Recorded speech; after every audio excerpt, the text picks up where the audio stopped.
Out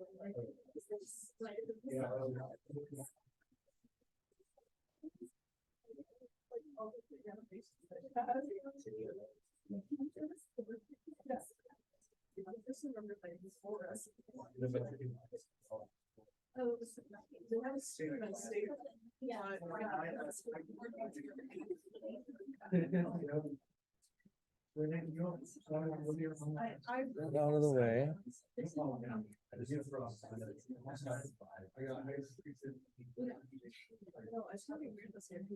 After this Thursday, the next game for us is going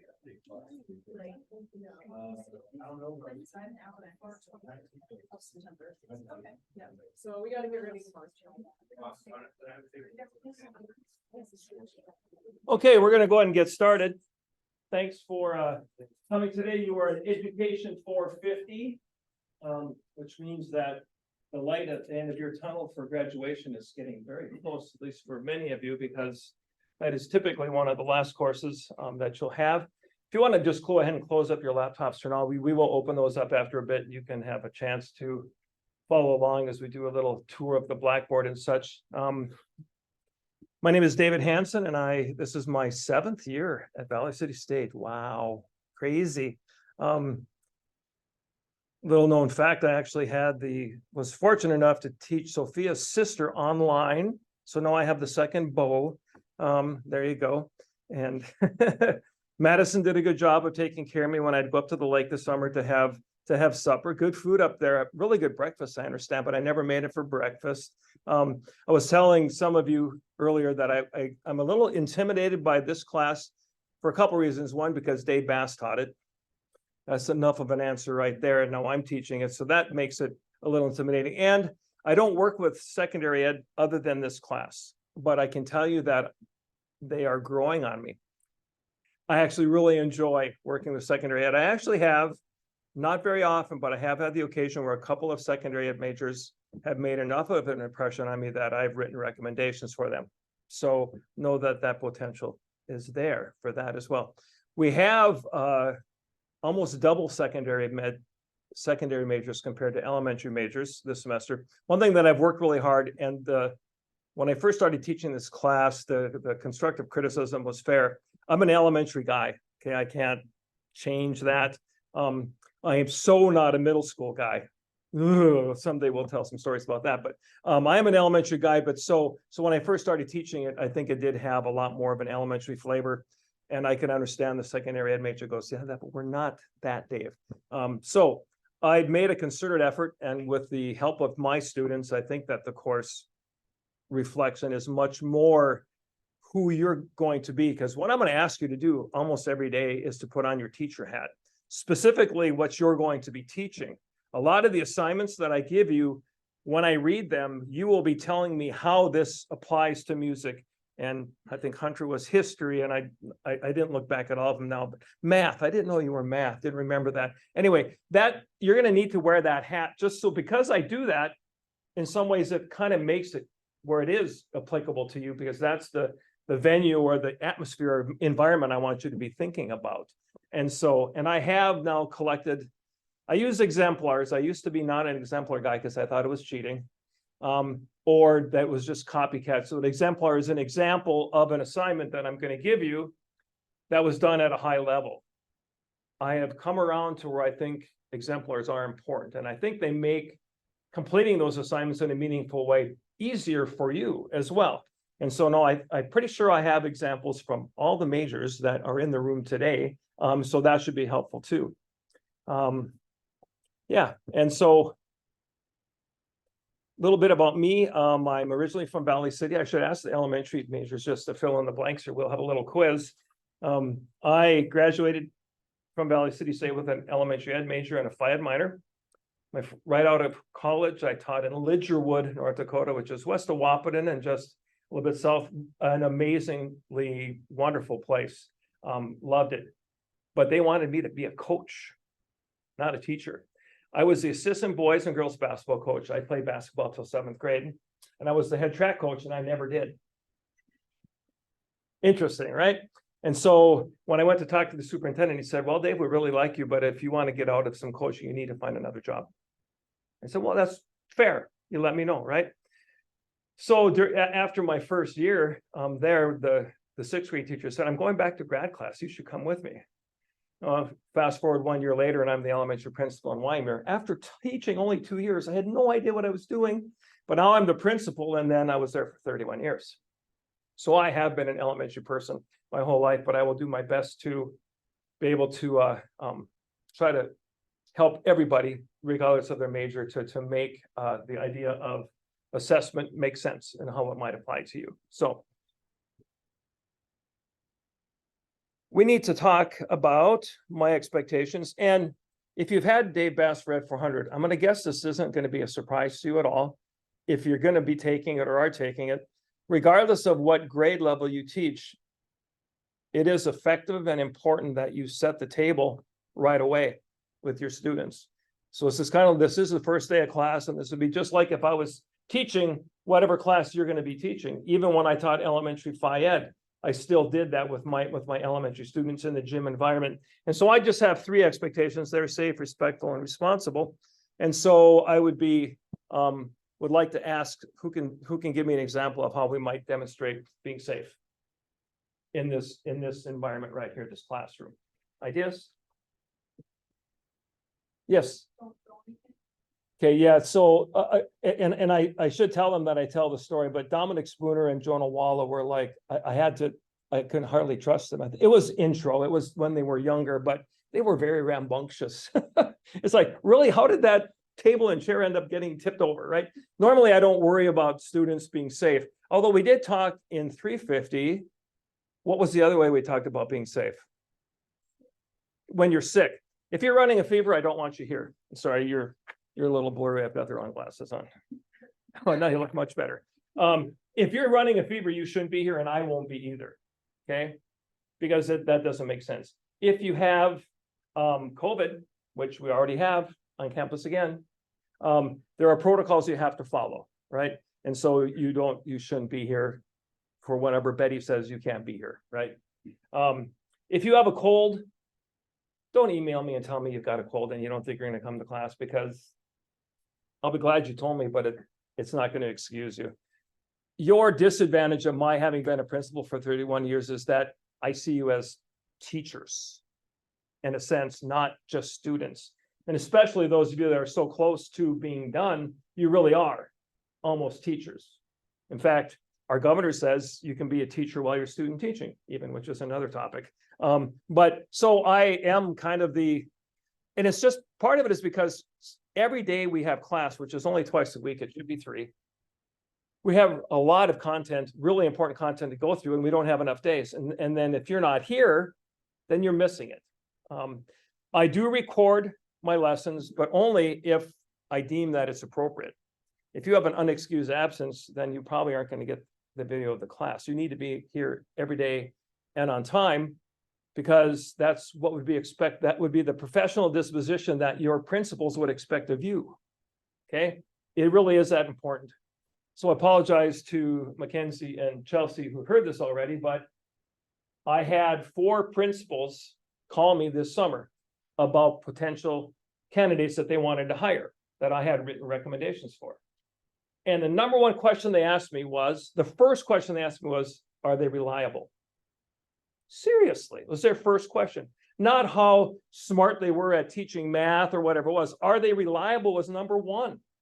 Well, I think that fits in really well here, doesn't it? With being responsible. Tell me, what ammunition would I have to tell that principal that you're a reliable candidate for a teaching job? What would I see as your professor for this course that would help me to come to that conclusion? Not everybody can answer at once. How would I be able to tell you're reliable or that you were responsible? Yes, Eddie. Show up on time. If you come at 12:32, I can't mark you tardy, you're marked absent, unexcused absence. And so you can't earn the points for that day. Unless you communicate with me. Dave, this is what's going on. Just communicate. Madison, another idea? Like turning our stuff in. Yeah. The policy is that if it's late, it's a 0. But again, if you communicate with Dave and you've got a valid reason for something that's going on, I will be reasonable to a point. If we get to the 5th and 6th time that you're still turning stuff late, then I'm wondering, yeah, are they really serious about being a teacher? Because your principals aren't going to want to have to wait for this or that, or have to walk down every time they've asked for something to see if you're going to turn it in yet. That's not an effective teacher, in my opinion, right? So on time, absolutely. Turning in the work. Communication, I think, is, to me, that does show, I think that's part of the respectful, but I think it is a responsible thing to do, to let those who are supervising you or in that position, to let them know what's going on. I know I don't have to do this, but I was trained. I still can't leave the building here without telling Rachel Bolt that I'm going now. It's kind of like permission to use the bathroom. I don't have to do it, but in the K-12 building, if I didn't let Nancy know I was leaving and then she gets a call, well, then she doesn't know where I'm at. Well, it's just respectful and responsible that I would let her know, right? That I'm leaving now and it's out of the ordinary. So I'm kind of wired that way. So unfortunately, I have that expectation for you. Fair or not. So those are the expectations. Cell phones, we might as well quick talk about that. I'm going to turn mine off now. They shouldn't be a distraction. You shouldn't need them or use them, except for elementary ed. Who knows? Emergencies, right? If you have an emergency, you don't even have to tell me what it is, but you just have to say, Dave, I got a thing going on today. I might need to actually take a call, or I might have to be on my phone, just so you know. No big deal. Sadly, I had an intro student a number of years ago who was on her phone during class in the middle of the semester. And it's like, what the heck is going on? Why is she on her phone? I was getting angry. Now I stuck to my do not call students out in front of their peers.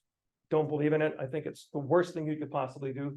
That's an Ed 400 thing, but so I did it. But I talked to her after class. She said, yeah, I'm sorry, but my grandma's in hospice. And I'm going, oh, dang. I felt terrible, right? I'm ready to cry because I feel so bad for her. But I was more mad at myself because I was mad at her. But now it's like, okay, I tell the story. We all know what's expected. Our cell phones aren't going to be in the way, but if you need it, it's okay. Just let me know. And I don't need to know all the details. So if you just tell me I've got a thing, that's all I need to know. I trust you. All right. And of course, my pet peeve is, thank you. Oh, that was almost in unison, wasn't it? That is cool. So yeah, it is and you know who are the worst at this? Adults. Teachers are the worst. I sit in faculty meetings at Valley City State just yesterday, and it's like, stop talking to the person next to you. This is so rude. So if Teddy and Madison are talking in a quiet way, neither of them is hearing what I'm saying or what one of you might be saying. And they might be talking about assessment, but then they should be telling everybody, right? Not each other. So I do not call you out, but in a way I do, because I don't know another way to do it. I stop teaching. I stop talking. I might even sit down, and it is a little awkward, but technically I haven't called you out. I've said, girl, Scooby, come up to the hall for just a little quick second here. I don't do that because I don't think that's not appropriate, but it's that important to me. And I hope that when you're a teacher in especially if you're in a classroom, that you don't let your students have side conversations. It's sending the message that what you're saying isn't important, right? Everything you say should be important, and they should be giving you your attention. And when Mackenzie is talking, I better be paying attention to her. It goes back to that responsible and I suppose respectful thing. But I will, and so I don't apologize because now you know, right? And it might happen because I think it's a habit. I don't think people necessarily mean to do it to be disrespectful, but I think it is a habit that sometimes it's hard to not do because you're kind of used to it. So fair game, right? That's my biggest pet peeve. All right. So yes, I know, really, Dave, do you have to do this? But because over half of you I've never had in class before, and I might know just on the fringe a little bit about you, we are going to just go around, say who you are, where you're from, what your major is, and when you're student teaching is what I'd be interested in. Claire, we'll start with you. Claire, I'm from Fargo. I'm an English education major, and I'll be teaching in the spring. Okay. I'm Sophia. I'm a biology education major. I'm from Valley City, and I'll be student teaching next fall. Next one, got it. I'm Teddy. I'm from West Fargo. I'm music education, and I will be student teaching this spring. Okay, I'm Madison. or Patty. I'm from Dickinson. I'm a math education major and I'll be student teaching. I'm Kenzie. I'm from Philly, North Dakota. I'm an elementary ed major and I'm student teaching next for this spring. I'm Chelsea, I'm from Bell, I'm an elementary ed teacher, and I'm a student teaching next fall. that's all. I'm Sadie, I'm from Oaks, North Dakota, I'm an elementary ed major, and I'll be student teaching in 2 years. Gotcha. And I know you've got a crazy schedule according to your advisor. Yep. Katie,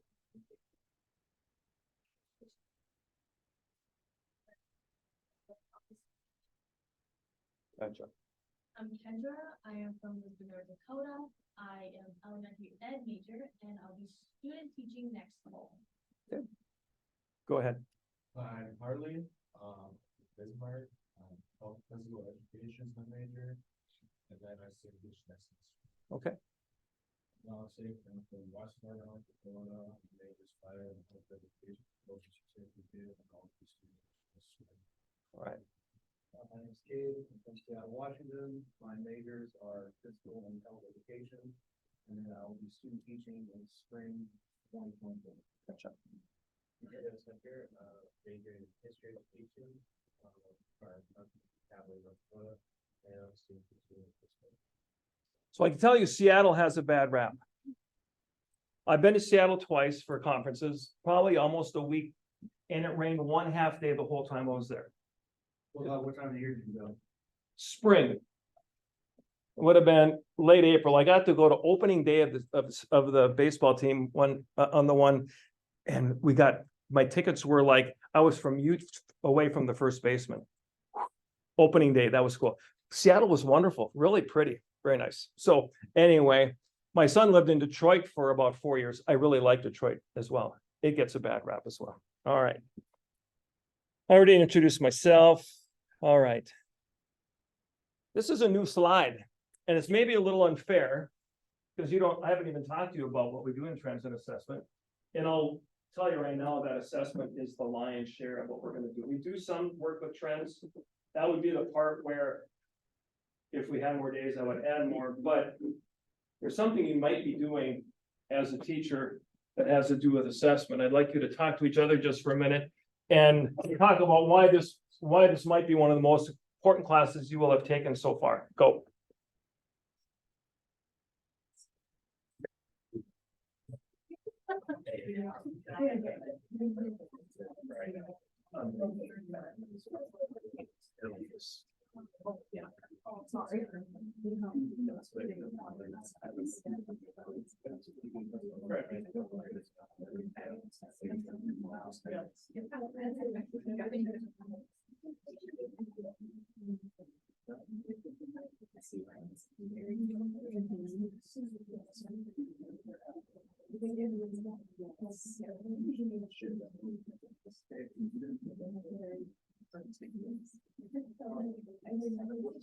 It's very subjective.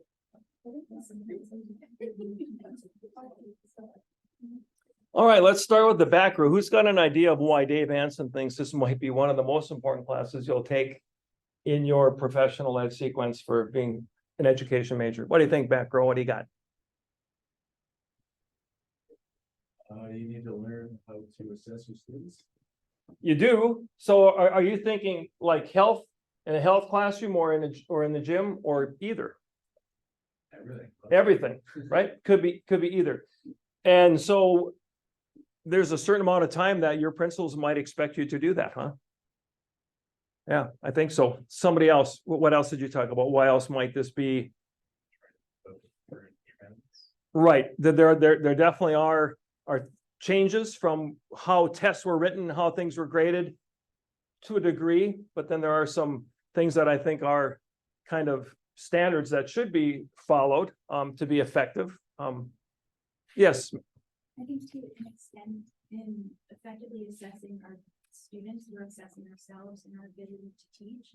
And I think that that's really important to regulate ourselves as educators. No, that's just radical.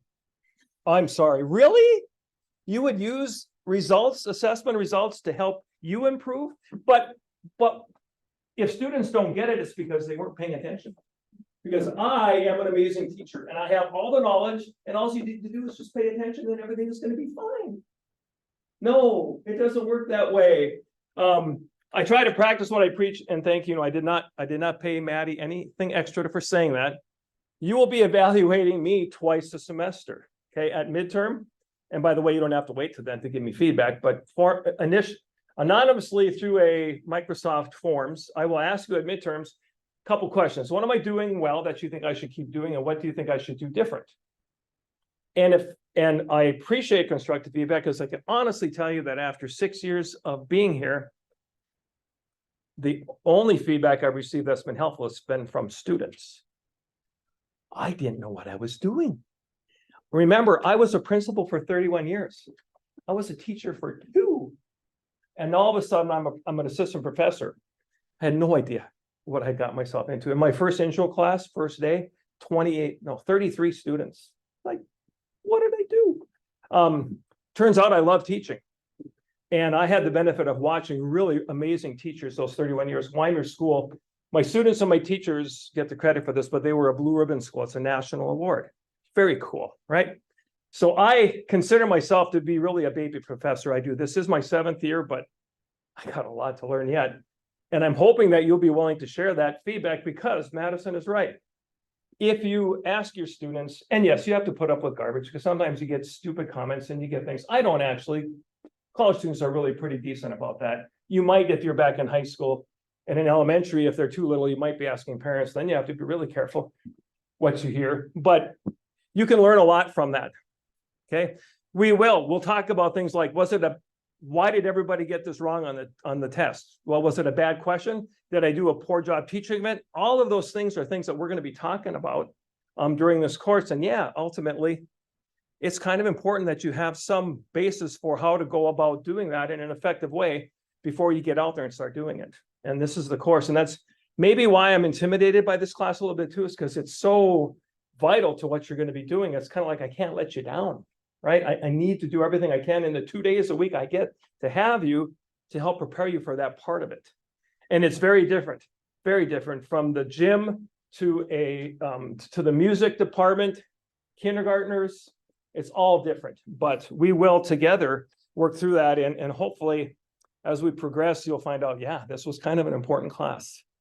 Because honestly, when I look back, I can't say that all of the courses I took at Valley City State that were part of my preparation were as important. This is definitely, I think, one of them. All right, let's take a look at the Blackboard site. So if you want to go ahead and open up, you're welcome to. You don't have to follow along. I will have it up here, but you're welcome to do that too. I better switch my glasses so I can see.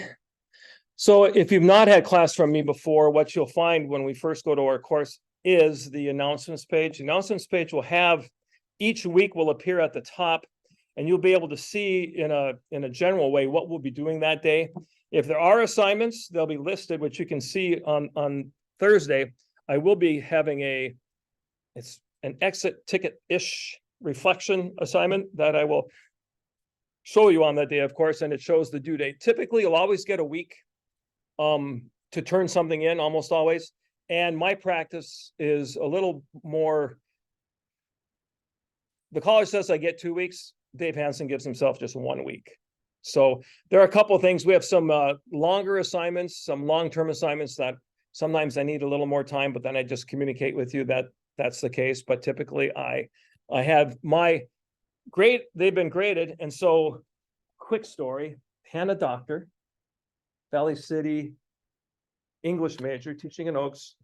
We get about halfway through ED450 and we're talking about feedback. And she said, so Dave, what is your philosophy on feedback? How often do you do it? I'm going, oh my God, I give feedback on every assignment. She hadn't seen any of them. Like, whoa, there's a button you're supposed to push that I don't see from the teacher side, right? So assume that there is something there from me. If you have points that are missing, you will know why. If there's something that I really like that I thought was, yeah, good job, keep doing that. You're going to hear that, okay? Because if you're willing to take the time to produce and turn in something that you've really worked hard on, then the least I can do is give you feedback on it. And it won't be, oh, nice job, good job. That's not feedback, in my opinion. So please look for that, because I really do, and it takes time. And if no one's going to read it, then I'm going to go, well, why am I doing that? I could grade a lot quicker if I wasn't doing that, but then I don't think I'd be doing justice to that. So and then I do try to include a little video tour of each week. And if we have like our long-term assignments, I'll also have a video tour just for them to kind of give a little more information that hopefully you'll find helpful. Assignments. So each week we'll have, this will be the same thing you see in the calendar, and now we'll just drill in. And the Google slide we're doing right now is right here for you. This is a different one for Thursday, and then this will be the assignment that you can't see right now, but it's there, and then that will be ready for you on Thursday, and that'll be your assignment portal to submit whatever assignment it is. My office and contact hours are here. Kind of a little different schedule this semester. We're all on my face-to-face. I'm surprised I still have a voice. This is my third class today, and I only have face-to-face classes on Tuesdays and Thursdays. This will allow me to do some observing on my ED350 students teaching, and an occasional take a long weekend to go see my grandsons in Minneapolis, which I really enjoy as well. The time in between classes on Tuesdays and Thursdays, it won't really affect you. I might not be as available before class, because I'll be just done with class and I'm prepping for this one, or final prepping. After class, I'm almost always available, but you can see that I've got lots. I'm usually here by 7:30, and I usually leave at 4. So, but check in with me, because I might be off doing something different, just if you need that. All right. And come on, thank you. All right, syllabus. I refuse to read the syllabus to you because you are intelligent college students. However, I'm going to point out just a couple of things. All right. Information up there. You can text me at that number. All right, let me get to the really important stuff. It's all important day, right? So there's our later missing assignments policy. So basically, if you don't say anything to me or don't communicate in any way and it's not turned in time, it's a 0. That's bad, because this will be the second semester that I'm trying to apply the Dave Bass rule. And I actually really liked it. Last semester, so I have this thing in my mind where I'm teaching a 400 level course. So that means that, we should have all this extra work, and they got to spend hours outside of class. And Dave Bass said, maybe you should rethink that. It is to your advantage to be engaging during class and to be digging in and to be sharing, because if I have the perception that great learning is taking place today, I'm not always going to just say, well, we have to have an assignment for you to regurgitate that. Okay. Yes, I have to have assignments. I know we can't just do that the whole semester, but I used to give a lot of assignments. I had probably cut back a third of what I had, literally. So know that as long as I have that feeling, that's kind of the approach I'd like to take. Sometimes I'll have an exit ticket, but I don't always, right? And I think that is, I think that the negative side of that is because there are less grades taken, if you mess up on a couple or 3, that has a bigger effect on your score, because the grade is based on a strictly point basis, based on the curve that I'll show you here, or the percentages I'll show you in a minute. So there's a good and a bad to it. It's great because it's not as busy. And we do have 2 long-term assignments. That's another reason why I wanted to cut back on the kind of the daily assignment kind of thing. But know that each assignment carries a little more weight because there aren't as many.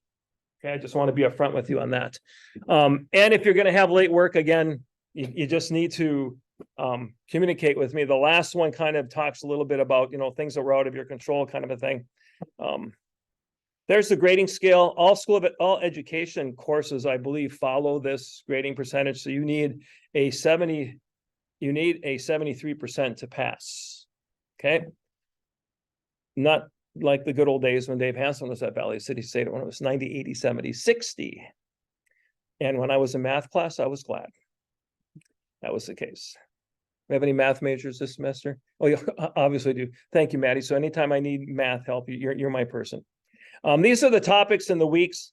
There might be some variation on this, but this is getting to the point where it's kind of the topics and the things that we will be doing in that order. So that's all I'm going to do with the syllabus. The calendar, I've never put this up before, and I don't know what it looks like when you do it, but mine kind of shows like all the due dates and all the things that come up. And so if that's helpful to you, great, but it's not something you have to use. The new Blackboard Ultra, some of you may have professors that are going to use that this semester. The calendar actually is really nice on that one.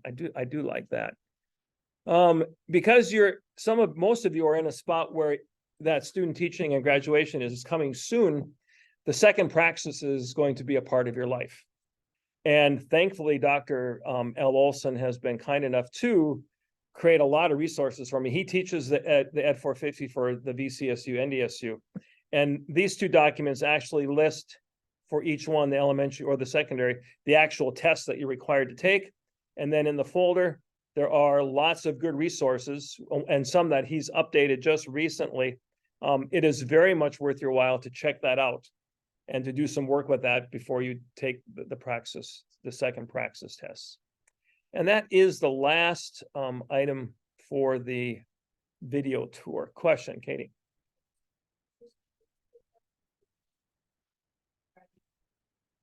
So, and that's a good question.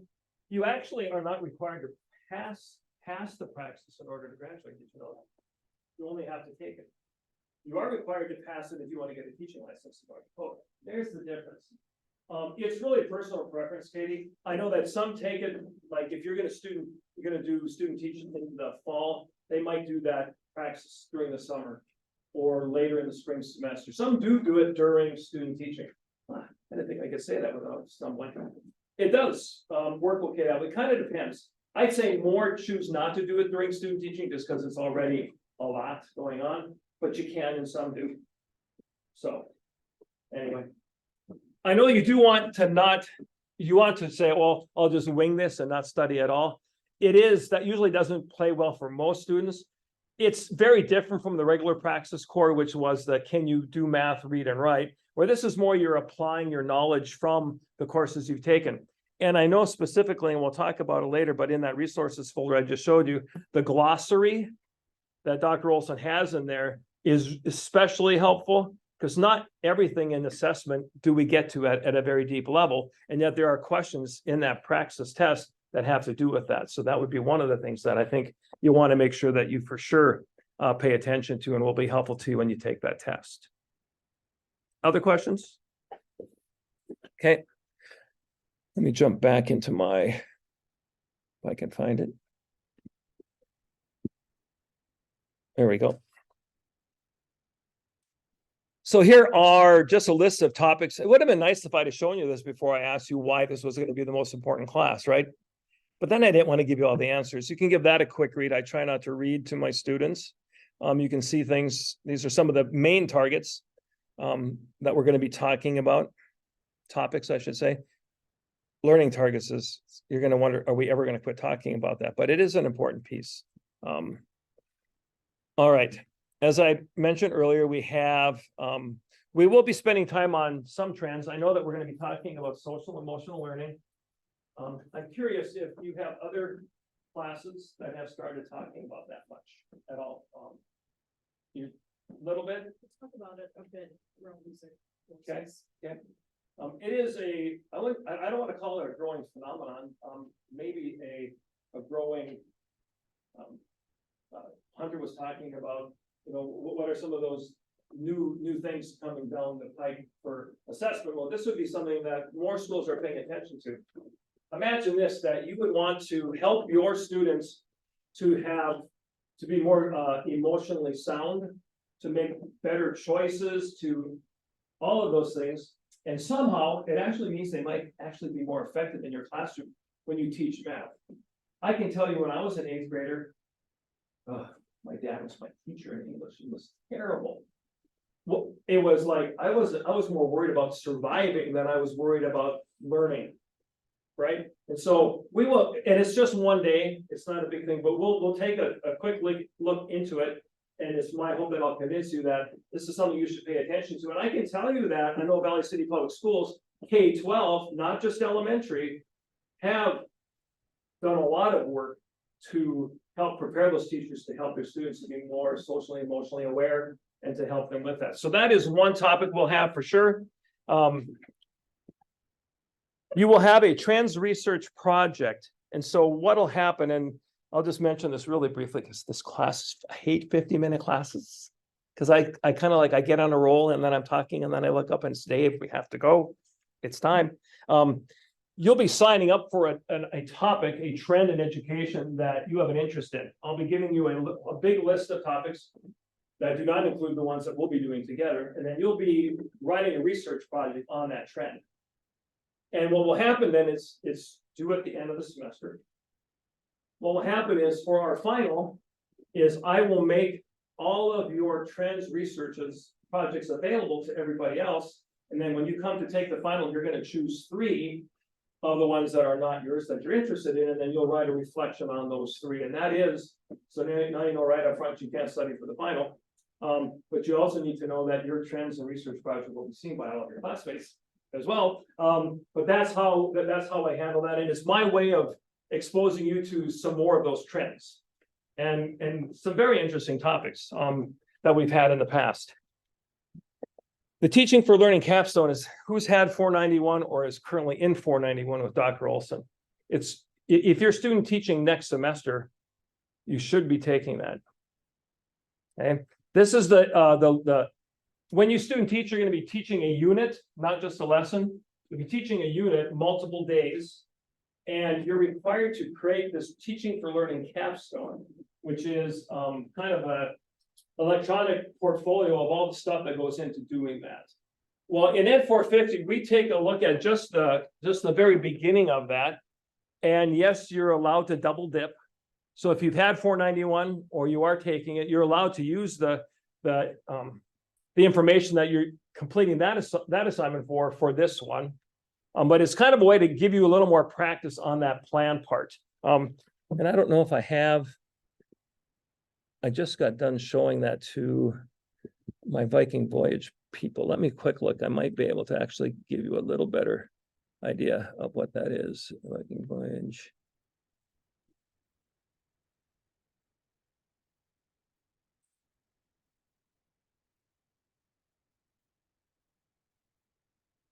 There it is. So Lauren Roscoe, a recent graduate, this is her teaching. This is what you'd be doing in 491. We're not doing that for here. The part that we're going to do is just the plan. And it looks like this. Okay.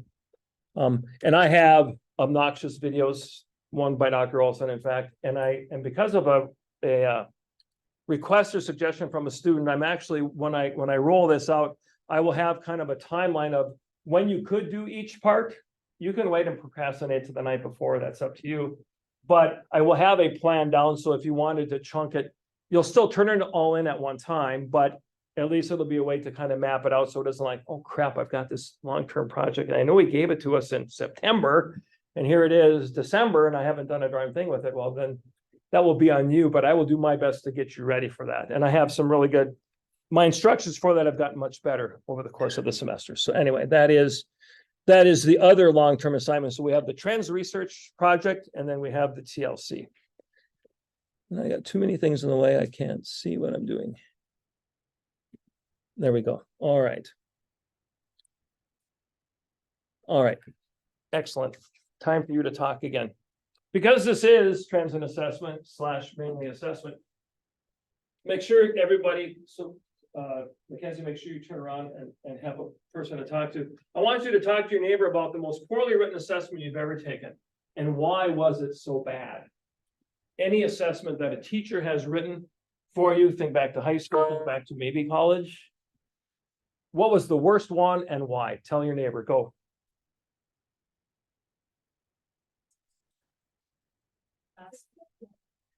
Yeah, like with all of their assessments, like, great job.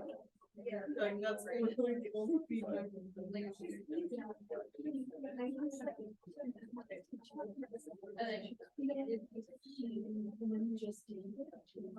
it was my French teacher, and like you could tell that they really missed it. Yeah, and it was just 10%. Or 10 out of 10 on everything. Yeah, and there was one time, where, yeah, like, that term project that I did last year, where I got a couple of stuff. I wasn't given a reason to why. Yeah.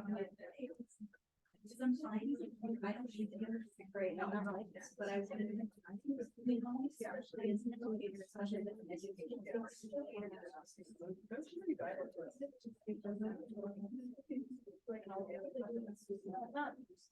education.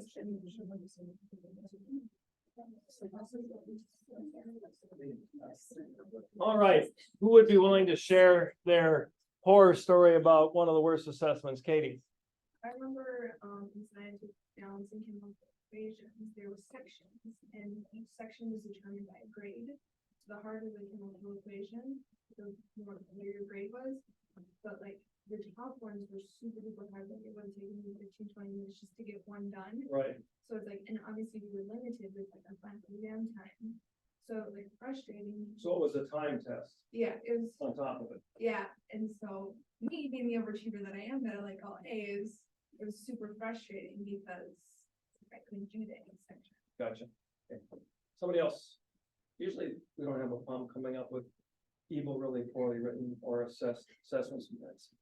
My example was from high school, and it was like a foreign language teacher, and she just like very evidently wouldn't read anything we turned in, and it was always 10 out of 10, 10 out of 10 on every single assignment. And like, you know, every foreign language teacher is like, don't use Google Translate, but we all would because she wouldn't. She wasn't reading it. And then she'd just be like, Tradium, and that was like her only. Yeah, it was really bad. I don't know any French now because of it. So My fourth grade teacher used to write nursery rhymes in his lesson plans. Because the former principal never looked at it. So I'm brand new, right? And I walked down the hall and said, Mr. A, what's the deal here? Oh, you're gonna read them, huh? I said, well, yeah, right? I mean, this literally, he put nursery rhymes. He had some things that were, but he would slip in, it's like, oh, pass that test. Like, that's really sad. If the principal doesn't even read their lesson plans. I think Ted, you had your hand up too. Yeah, I actually had a professor here who, yeah, they would just give like, good job, or great job, but there was a difference between good and great in the feedback. Well, it's clear, isn't it? But the Yeah, difference is, exactly. There was one time where we were comparing, well, I got a good job, well, I got a great job, like, what does that mean? just like the other one better. Yeah, Maybe, I don't know. there was some reason given for it, but like, it wasn't clearly stated in feedback or on like a rubric or anything like that. So are you saying that if you give a grade, that as a teacher, you actually have a responsibility to be able to explain why you gave the grade you did? I'd say some of my former teachers would say it's the grade I gave. And that would be the only explanation I would give, but I'm thinking, I think I have a right to know why. I think I do. Somebody else? Yes, Claire. One of my teachers in middle school had one of her tests on like the Quizlet test feature. So it was like, and well, and then if you spelled the word wrong, then you would get the whole question wrong. So it was like kind of frustrating as a middle schooler. Very, that would be. Anybody have a teacher that would throw in a question that was like, maybe subtly, maybe they talked about it just a very little bit, and all of a sudden that was worth 20 points, or it's like, really, this wasn't a part of anything, and now this is really here? Yeah, drives me crazy. It's almost like they're trying to catch you, right? To me, assessments shouldn't be a surprise. In fact, we're going to talk about something called the feedback loop later on, that actually has the audacity to suggest that a teacher should pay attention to where their students are at regarding the content you're teaching, and maybe you try not to assess right away, and you actually come back and reteach until you feel like more of your students are ready to actually have the graded assessment. Right? Maybe there's some merit to that. The surprise test or there was a teacher at Valley City Public School when I was in junior high that actually gave a test that no student could pass. Because they wanted all of them to know what it was like to fail. I don't know. Maybe there's some merit to that. I thought it was stupid. Even as an adult now, I still think it's stupid. It's like, I'm not sure what, now Ross Keys, maybe I should have been happy because the guy, my classmate, never took a book home. It was straight A's, right? It might have been good for Ross, but he knew it was a stupid test and he didn't care anyway, right? Because that teacher made everybody fail. But yeah. So, last question, because we're down to 4 minutes according to my computer. Which teacher or teachers do you think are the most effective in the area of assessment? And what was it about the way they went about assessment that made it more effective? Talk to your neighbor.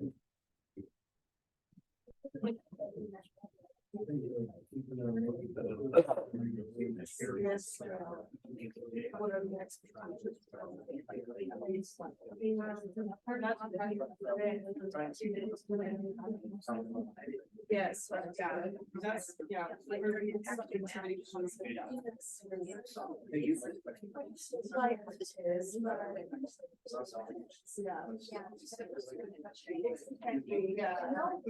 they don't have the same distribution for it.